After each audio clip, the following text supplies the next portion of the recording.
All right, I think we're ready to get going here.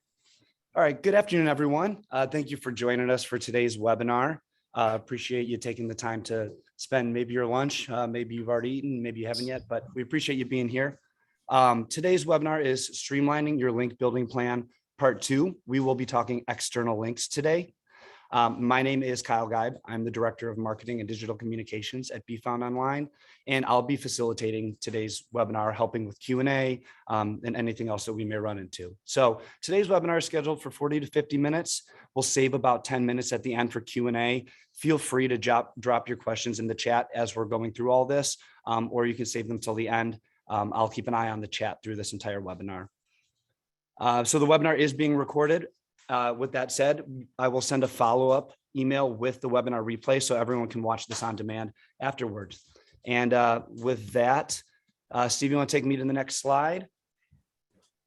Today's speakers are going to be Steve Krull, CEO and co-founder of BFO, and Gabe Adlot, Senior Analyst SEO. Steve, I'm going to hand it over to you now. All right, thanks a bunch. All right, so quick heads up, Gabe cannot be on camera tonight. Gabe has been ill, and I've been told he looks ghastly. So we're not letting him turn his camera on.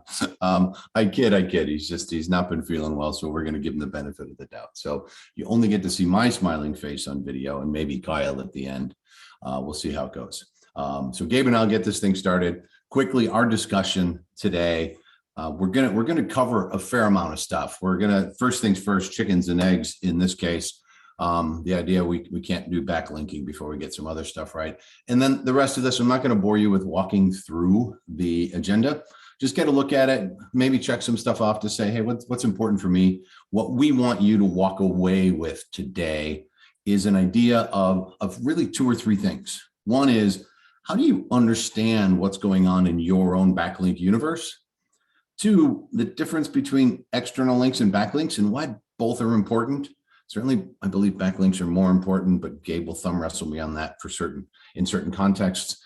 And then ultimately, how to develop your backlink strategy and execute that. So what do you want to do to generate your own backlinks? Backlinks make the internet go round. So we want to make sure that we're helping you create as many quality external links and backlinks as possible. And if you're with us last month, we talked about internal linking and how you can unlock equity on your site through internal links. And we hope some of you joined us for that and are back for this one. If you want to go back in time, go ahead and listen to that, because we do believe there's a lot of value that's locked up in the links on your website and that you can do some internal targeting. Now, as we'll talk about today, that may not be as powerful for specific pages, but it is powerful because ultimately the crawlers are walking through all of those links you put on your site. And where do they point to? So, all right, without further ado, let's go ahead and talk chicken and eggs.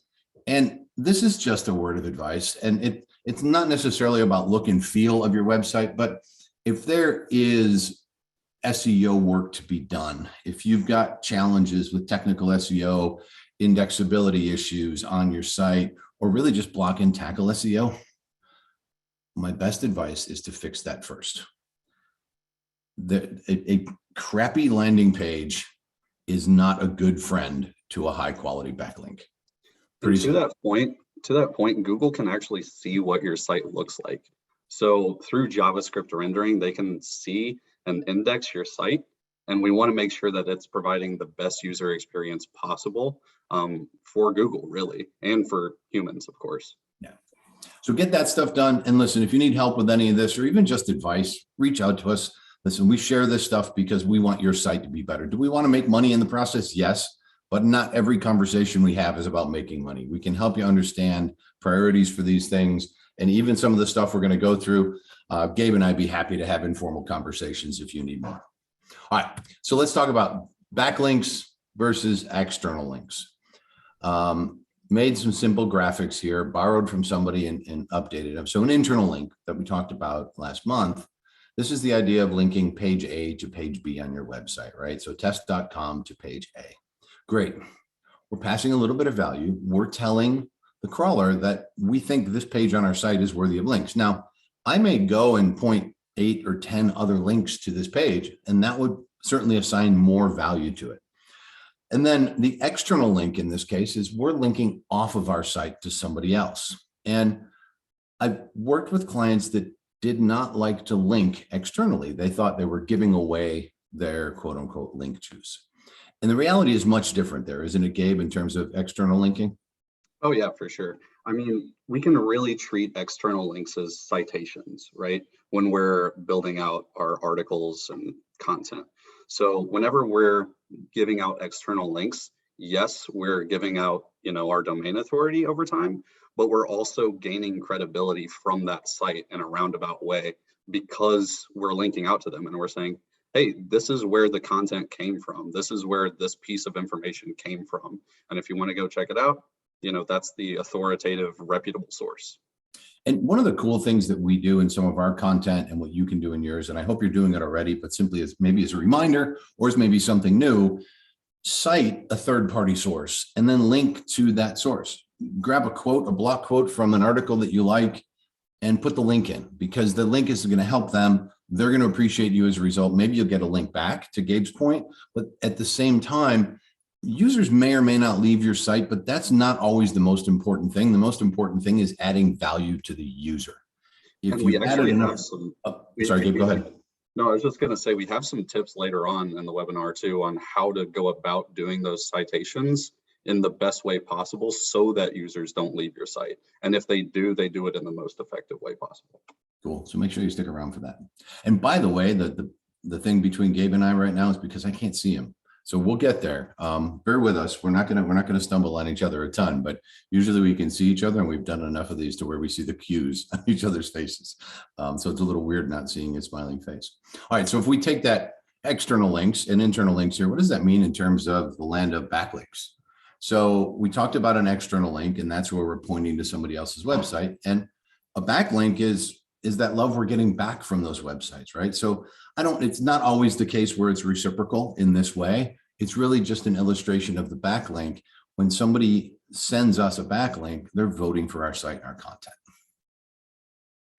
And to that point too, external links versus backlinks is really just a matter of perspective, right? Because if we're sending an external link to somebody, that's their backlink. If somebody else is sending an external link to us, that's our backlink. So it's really just two interchangeable words almost, but it matters just in terms of the perspective, right? Absolutely. Absolutely. All righty. So Gabe, tell us why backlinks are important and why we should even worry about this. Yeah, so like we have here, it's basically a vote of confidence for your site. And it's a main ranking factor, or it's the main ranking factor, right, for your site. So backlinks are important because all Google crawls are links. That's the only thing Googlebot does. So the way that they establish relationships between sites are links, internal links and external links. And if more sites point to your site and link out to your site, the more reputable it has to be, right? So in the sense of like Wikipedia, they have a domain authority of like 99 or 100 because everybody uses them as a source, right? So to Google, that's the most reputable source out there because so many people link to it. Right. And that's it. It's not always the highest value sites that you want linking. It's also the most relevant sites. And as we'll get to when we talk about scoring, so how much authority do you have on your site becomes the question of, okay, maybe who do I want backlinks from? You can use many sources to find out how well the sites are perceived in terms of their domain rank. And that sort of is an indicator of how much link love they can share. So the idea is that you want to look at your site to find out where you fit. And then you want to look at other sites to think about how they might fit into the mix. But it's about quantity, or not quantity, sorry. It's about quality and relevancy more than it is about quantity is what I wanted to say.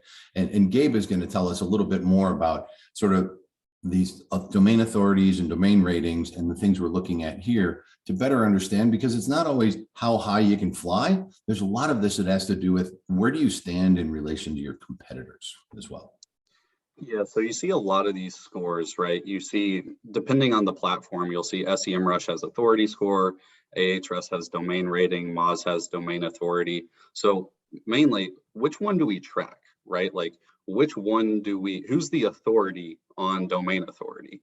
And I kind of just said it right there. Moz is who we use as the authority on domain authority because they've been doing it the longest. They have the largest index of websites outside of search engines, of course. So that's who we go to kind of gauge our domain authority and our competitors' domain authority.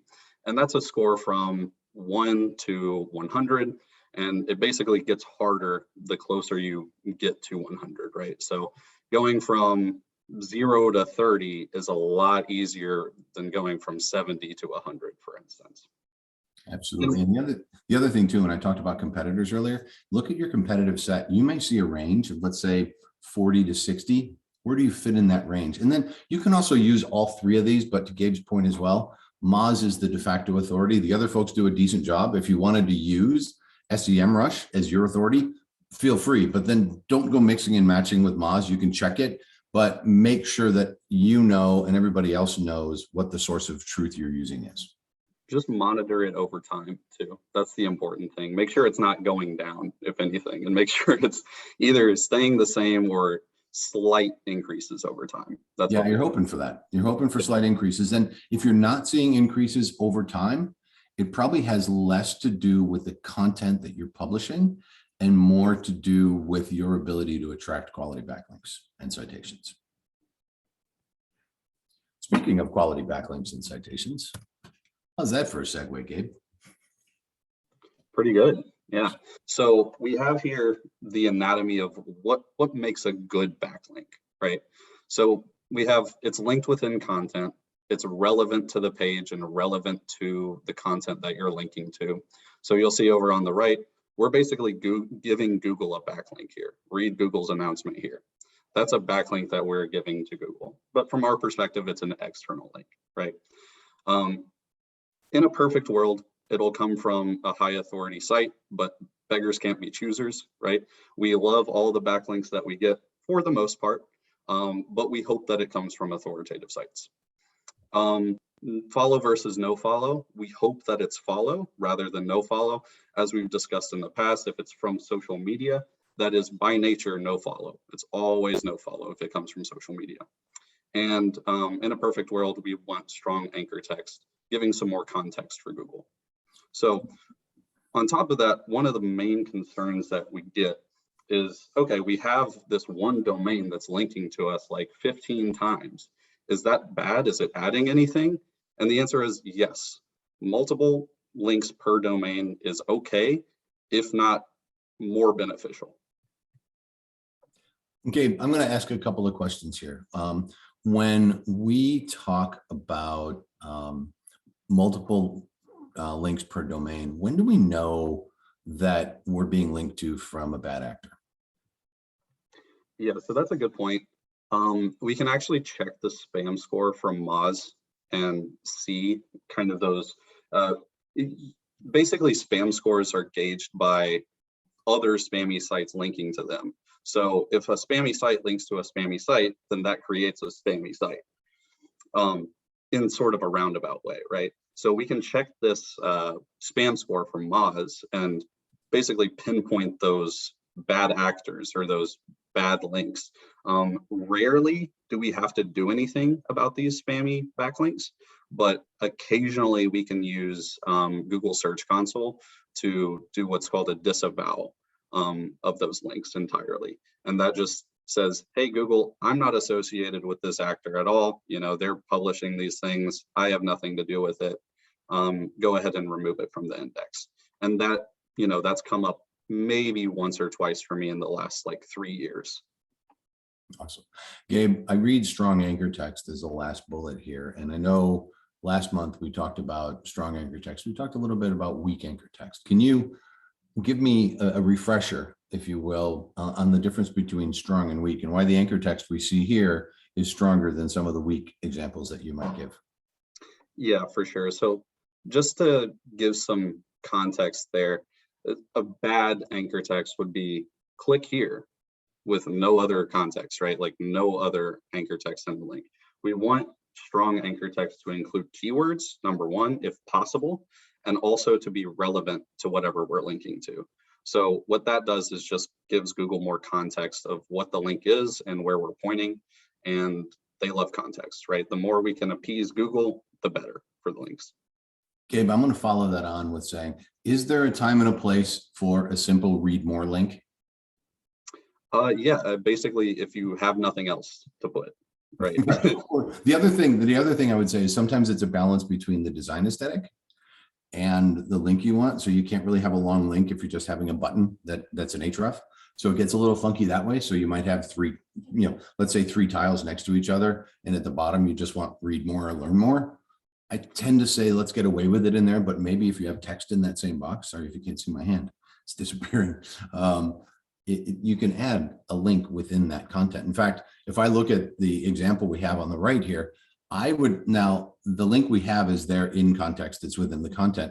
I would rather have it within the paragraph a little bit, or another link within the paragraph if I was really going to take advantage of this. But so think about that when you do these things. This link is in the text, which is great. More contextual would be maybe somewhere in the next paragraph as well, linking out from somewhere in there too. And to that point, if you have a CTA, right, like a button CTA that says read more or learn more, putting another link in like contextually in the article is not going to do any harm. So we want that for SEO, number one. So put it in the article if possible, and then do the CTA later down. Awesome. Thanks, Gabe. Let's talk about how to gain backlinks now, and then we'll talk about, we'll get into a little more detail. So how do we want to gain backlinks? And I think, Gabe, you're going to take this page and I'll talk about some of the stuff on the next one. Yep. Okay. So these are in no particular order of importance. All of them are good for gaining high quality backlinks. The first one is infographics, right? People love sharing infographics. People love visuals, both on social media and for sourcing images for their articles, right? So if we can make and craft an infographic and share it on our socials, it's going to get more social shares and inherently more backlinks, right? Pillar pages, we've talked a little bit about that. That's basically long form content that answers everything somebody's heart desires about a given topic. And we want those to, be socially shareable as well, right? Sometimes they'll even include infographics as part of the pillar page. And people love sharing long form content. They love backlinking to long form content because, like we said, that establishes them as an authority on the subject, because they're like, hey, I've already read this and I've already gone through all of this, and we do some of these things too. So, if you want to check out more, check out this site, and that gives us a backlink. Top referral sources. This is basically people that we are referring traffic to already, and people that we're getting traffic from too. So we can see who we're getting traffic from, and it might be worth reaching out, right? Saying, hey, let's establish a partnership where we can do a guest blog, or we can, not necessarily share backlinks, quote unquote, but we can establish a partnership for our content. Backlinks we're providing. So if we're kind of along the same vein, if we're already backlinking to somebody quite frequently and they're on top of their SEO, they know that we're backlinking to them, right? Absolutely. And that's a good thing. That's a good thing to lead with in terms of establishing a partnership with them. And finally, competitor backlink analytics. We can use Semrush or some of the other tools too to determine what a competitor's most backlinked pieces of content are, and kind of incorporate that into our ongoing strategy. So let's say that a competitor has a piece like a pillar page on X, Y, and Z. We can incorporate that into the content strategy and just write a little bit more thoroughly, do it a little bit better, and possibly that can guide our content strategy and how to achieve these backlinks. Gabe, I'm gonna play devil's advocate here and say, I've been doing all of these things, Gabe, and I'm not getting enough backlinks. What should I be doing differently? I don't see any backlinks. I don't see them growing. What can I do? Yeah, I think the main thing is just taking your time with it, being patient. Good content, far and wide, always gets rewarded over time. And I say good content in sort of a referential way, right? Because good content, there's no such thing. It only depends on what else is coming up in the search engine on top of your content. So if people are writing better content than yours, obviously theirs is going to pop up more. Like, go into detail on how many words they're writing, how many sources they're using, and just do more of it, right? Do it better than your competition. Yeah, cool. Thank you, sir. And Gabe talked a little bit about some of the guest blogging and other things, but other ways to gain backlinks from people, there are many opportunities. One is that you can ask for testimonials from your clients. They can put them on their websites. You can do a lot of things like that. You can actually go out and give testimonials. And there's a lot of reciprocation that goes on with backlinks, where Gabe said that if the other site is doing their homework, they're going to know that you're linking to them. And that's very, very true. So you may end up getting an email from them, or you're just going to see a link show up from them. So feel free to get out there. And if you've got vendors or partners that you like and appreciate, give them a testimonial. And if you've done it, feel free to ask them to return the favor. So do that. And they might write a short post about you, or if you wrote something about them, you can link back and forth.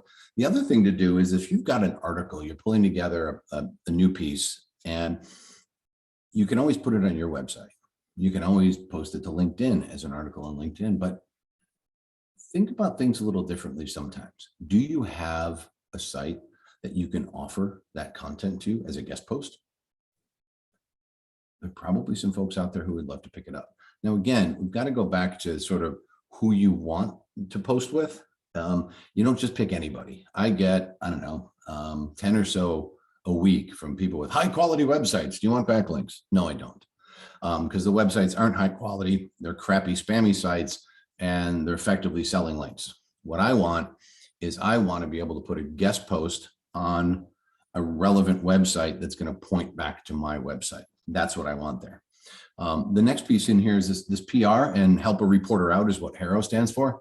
If you're not using a PR agency, I understand they can be expensive.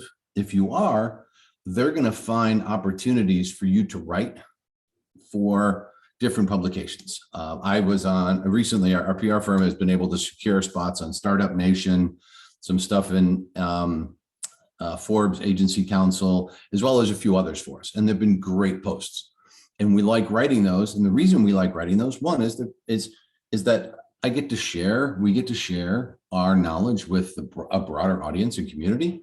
And guess what number 2 is? It's a backlink.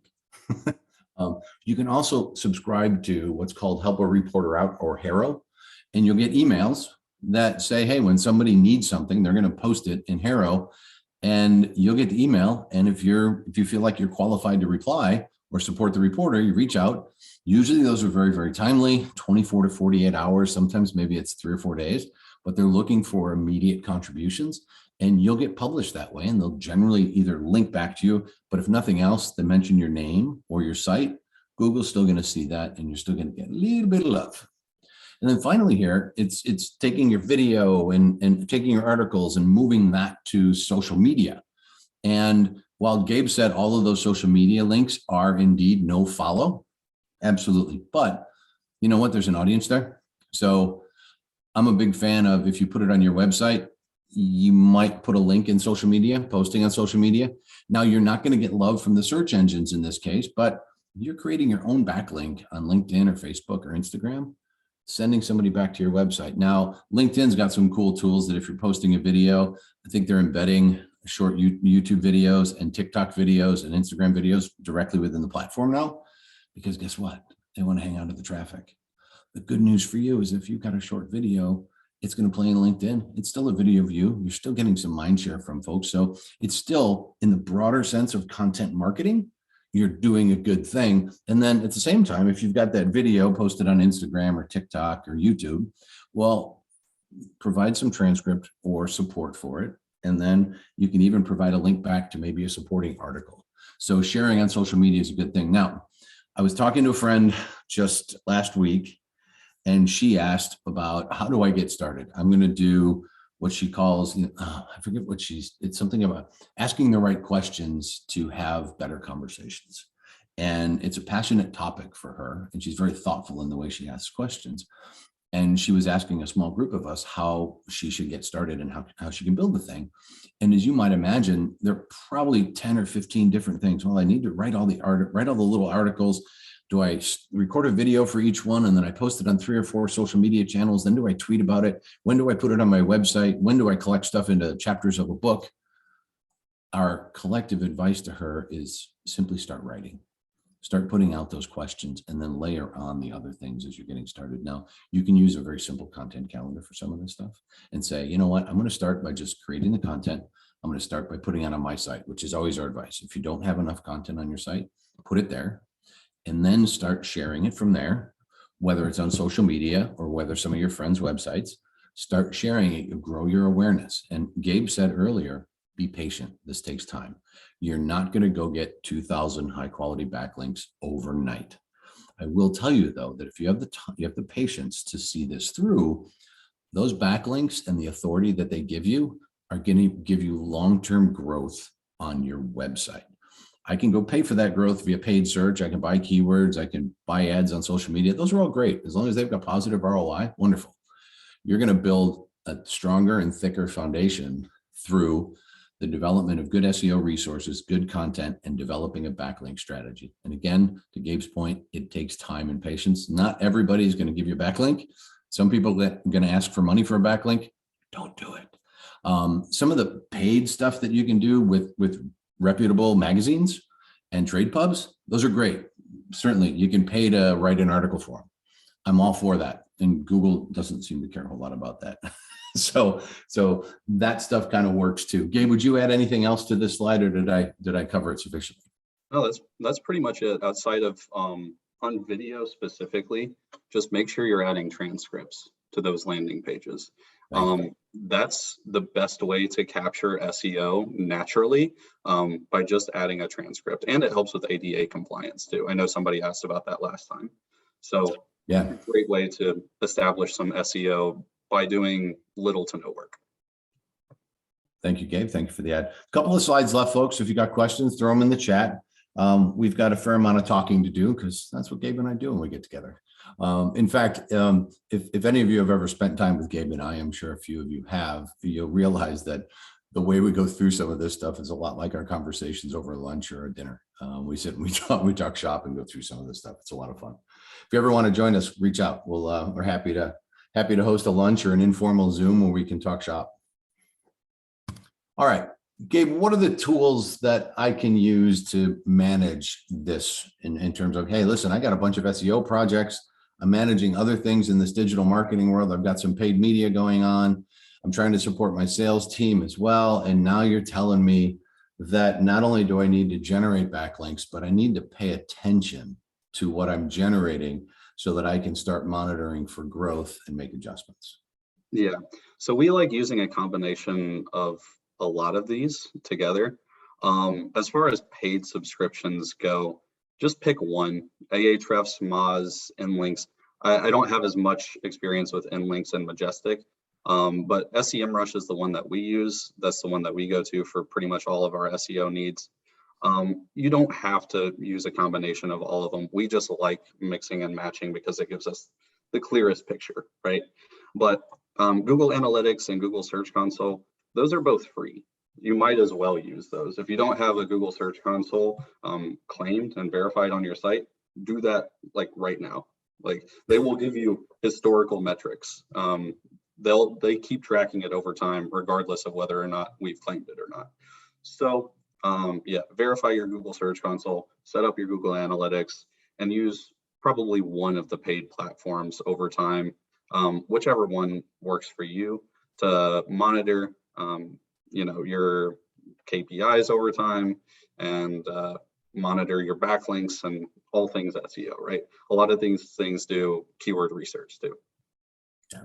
The one thing I do know here is that if you're using an Semrush, I'm very confident that they actually get their backlink data from Majestic. So you can have confidence. And Majestic crawls the web for backlinks like nobody's business. They have the largest backlink database on the planet. I don't know if Ahrefs and Moz borrow from them, but you can check. But I know Semrush does for sure. And then Inlinks is really interesting in a way. Not only do they monitor backlinks, Some of the same folks who built Majestic have built Inlinks. Inlinks will give you content ideas as well in terms of, hey, who's linking to what and what does that mean for you in terms of opportunity? So there's some pretty cool stuff in there.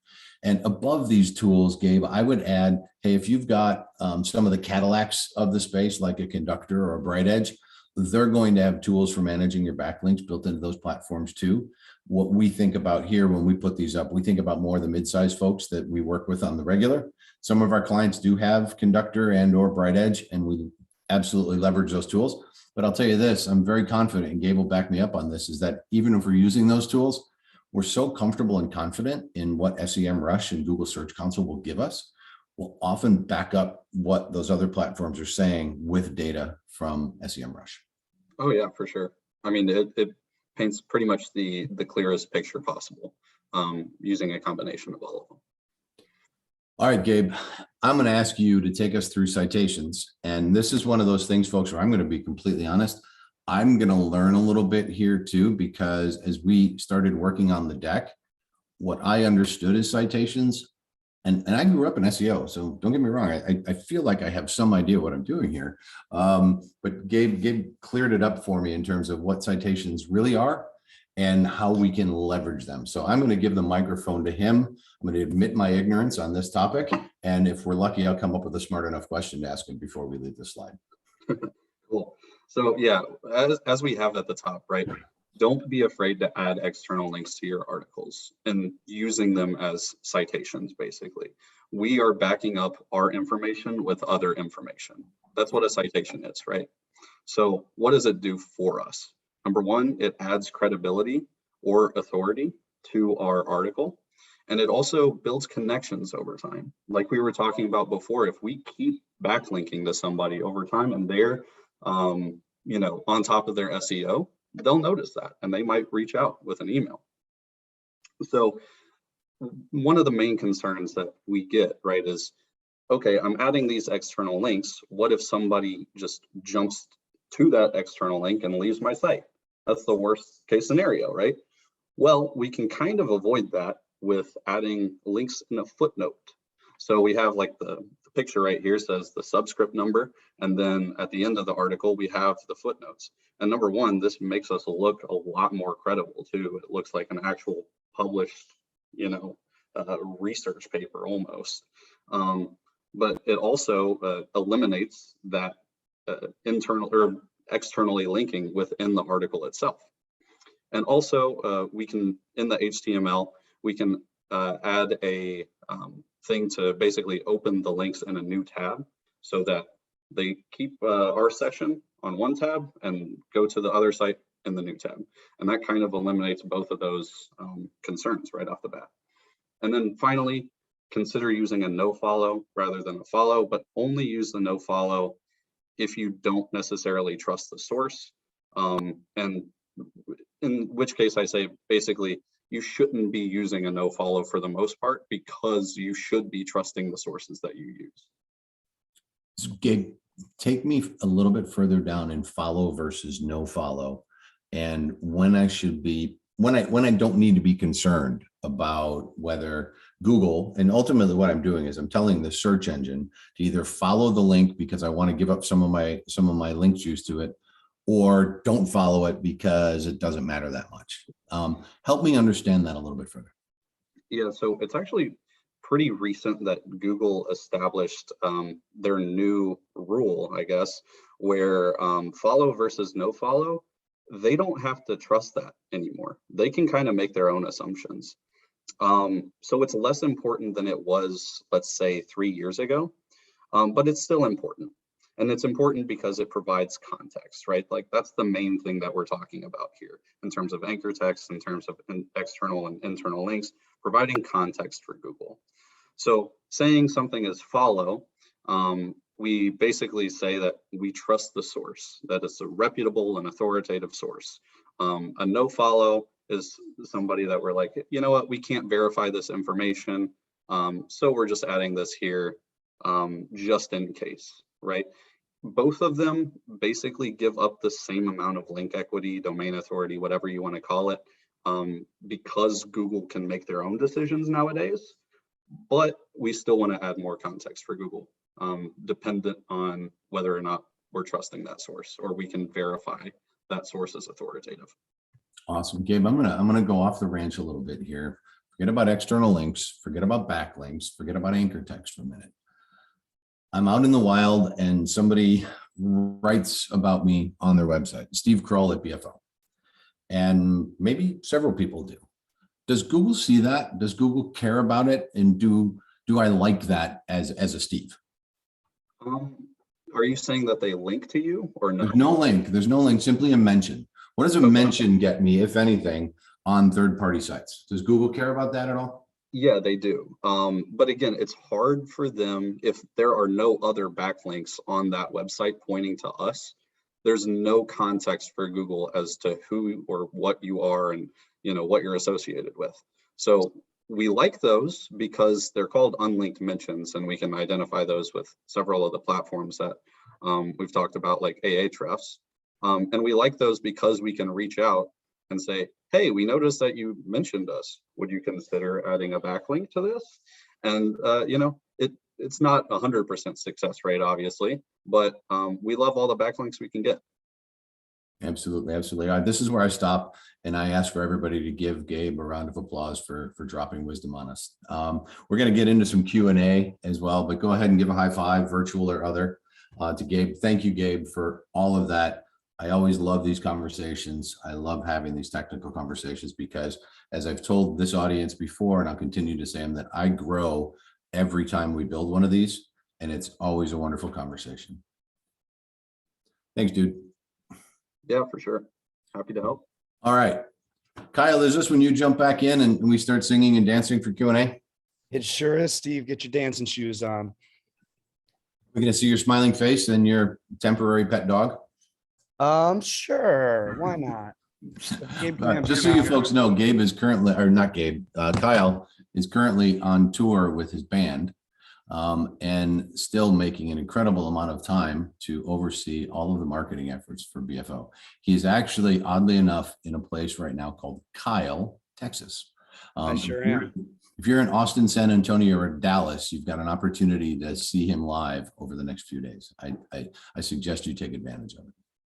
Yeah, definitely. Feel free to shoot me a note and I could always point you in the right direction with where we're going to be. But we do have some questions here.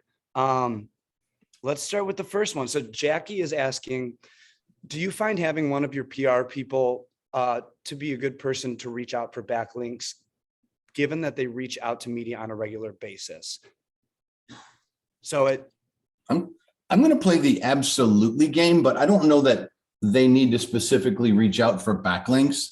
They need to reach out for press opportunities, and those press opportunities may or may not come with backlinks, but it doesn't mean you should turn down the press opportunity.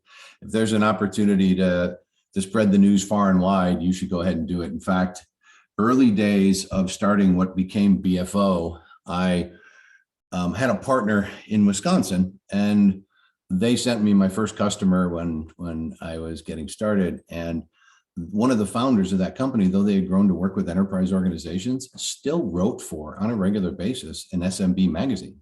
And he felt that simply being able to give back to the community to help the community grow, but he also saw the value in simply writing and having his content out there. So while you can always ask your PR firm to look for high quality backlinks, and if you're in SEO, you're probably doing more SEO than they are. So you could give them some tips for identifying high quality opportunities or high quality backlink opportunities that they might mix into what they're doing in their PR focus.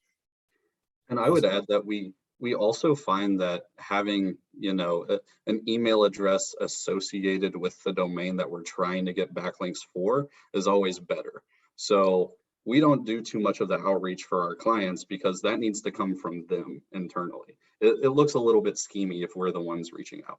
Yeah, there have been times where we do assume an email address for the client and reach out on behalf of them as them. And we say we're part of the marketing team. We will do that from time to time if we want to email a list of sort of, we'll call them webmasters, but I don't think anybody still has a webmaster at email address. Awesome. Thank you for that. Next question here. When is it okay to buy links?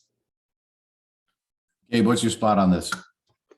I'd say sponsored posts are all right, to Steve's point about, posts in a magazine or things like that, or even stuff like, what's it called? G2 Crowd, where you kind of have to pay to get sponsored.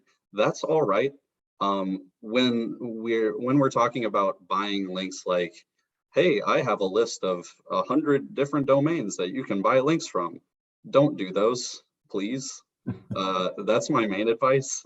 Outside of that, if it's an authoritative website, or if it's an index of all of you and your competitors, that's completely fine.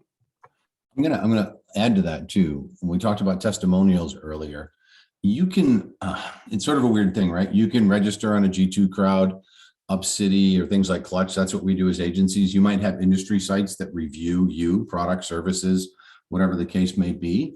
You might be able to pay on those sites to improve your profile, which is never a paid link, but you might actually use that money to ultimately generate testimonials. But that's also the thing too, is go out there into the wild and figure out if there are review sites for you or your business or your products, and see if you can build a profile, and then ask some of your favorite customers to put testimonials out there too. So I'm not a fan of buying backlinks, except in the situations that Gabe mentioned. It used to be a very popular trend, and people still do it, and they still sell backlinks, but please do not buy backlinks. If anything, work with a reputable source. And if they want you to give them a couple $100 to write an article for them, that's one thing, because you're going to end up with a backlink there anyway. I get things all the time. We're going to publish our new magazine and we've got 150,000 followers, and for just $2,500, we will rank BFO in the top 10. Do you think that's going to add any value to me? I think everybody and their brother knows it's a paid link, and it's probably a crappy magazine. So I don't even entertain those. Reputable magazines, reputable pubs, absolutely. If Search Engine Land and my buddy Barry Schwartz wanted to link back to us, I'd be jumping up and down. I wouldn't give him any money because I know he's in the space with me. He'd never take my money. I'll take that any day. Yeah, that link. All right, what else you got there, Kyle? Next question we have, is there a limit to getting links? No. Yeah. No. Reach for the stars. If you get a link from Google, man, that's like printing money. Yeah. Awesome. Exactly. No, there's no limit. Be careful though, when we say limits, like if somebody were to put a footer link on their website pointing back to you, or if you have, let's say, a family of sites and you're putting a link in the footer back to your other site, that's just a run a site. So you're sending 2,000 backlinks from site A to site B. That's just crap. There's no quality to it. So you're not going to get any love for it anyway. I'd rather be contextually appropriate. So there's probably a limit there more than anything, but I don't really think limits apply, Gabe. I think the more the merrier and the better the quality, right? Yeah, exactly. I mean, to your point about linking between your site A and your site B, that's what we call cross-linking. And that's kind of a gray area. It's really hard to craft those strategies and do it well, because Google can really easily pick up like, oh, okay, these people are the webmasters of both sites. Okay, cool. We're no longer using these as backlinks, right? It's really easy for them to determine that. So when we're talking about backlinks though, yeah, no limit. Well, people used to build content farms and they'd have 10 sites. Everyone had a little bit different topic. And within the footer on every page, they would link back to every other site. So they'd have thousands upon thousands upon thousands upon thousands of these cross links. And one day Google woke up and said, well, we don't like that. And they started crushing them. And they continue to do so. The algorithms have been updated to the point where they can smell that stuff out. So if you have 10 magazine websites that are unique websites, by all means cross-link them, but don't turn it into a dirty litter box of trying to touch everything. We actually just were looking at a site a few weeks ago, and they had told us their SEO house was in order. And we found that they just made a whole bunch of cross links to some really crappy city and state pages, to the point where the site registered, I think it was 250,000 pages. And guess how many of those pages were absolutely almost identical to each other? 97%. So That's that's just crap. So what they did is they just diffused all that equity of any page they had into this crap land of duplicate pages and duplicate links. That's what, and it's not exactly cross-linking. That's just bad link choices.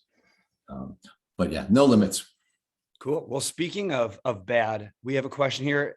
How do I know a link is bad? So I would check Moz for that. I think the spam score is the best place to check if a link is bad or spammy. Just check that. They'll usually have like a distribution of how many links you have from spam versus non-spam sources. And if you click on that domain and it says the spam is high there, then you know it's probably a bad link. Now, in terms of whether or not you should disavow it, you should check Google Search Console for that. If they've started a manual action against you or a manual ding on your website, that's when you need to go into some more backlink analytics and really check in on, there's probably some really bad link farms linking out to you. And then that's when you should pursue the disavowals.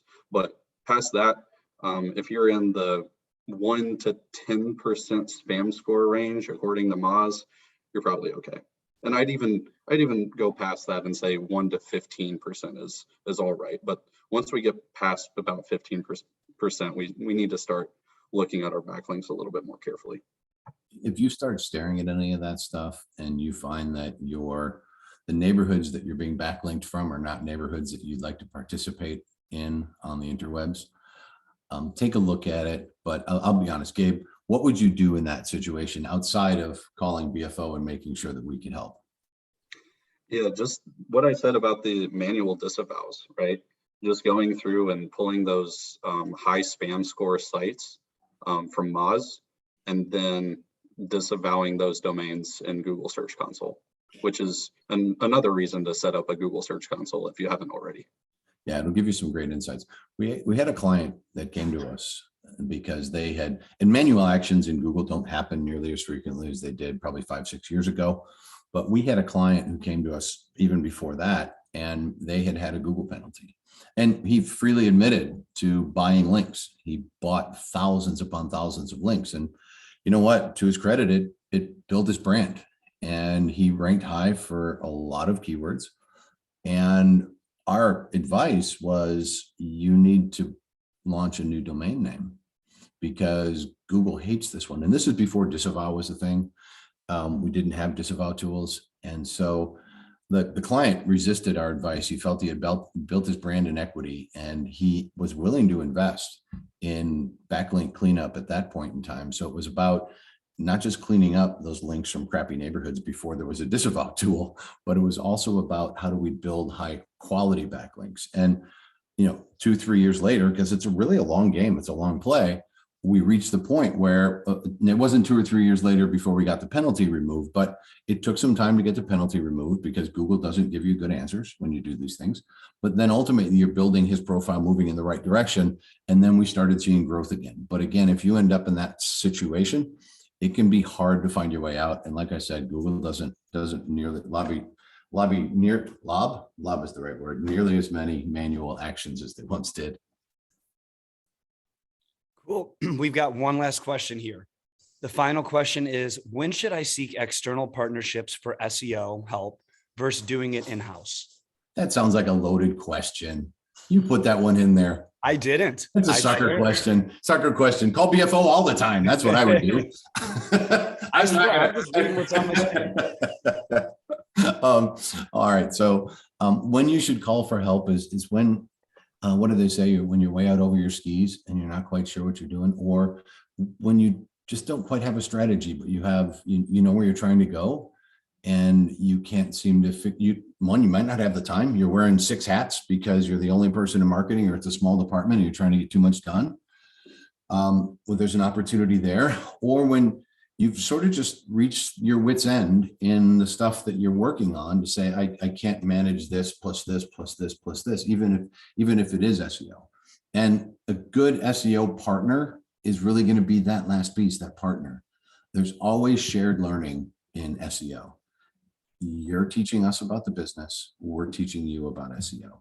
It's always going to be bi-directional. And that's the exchange, because when we deliver recommendations as an agency, they're going to be in terms that everybody understands, whether you're marketing or you're working with a developer.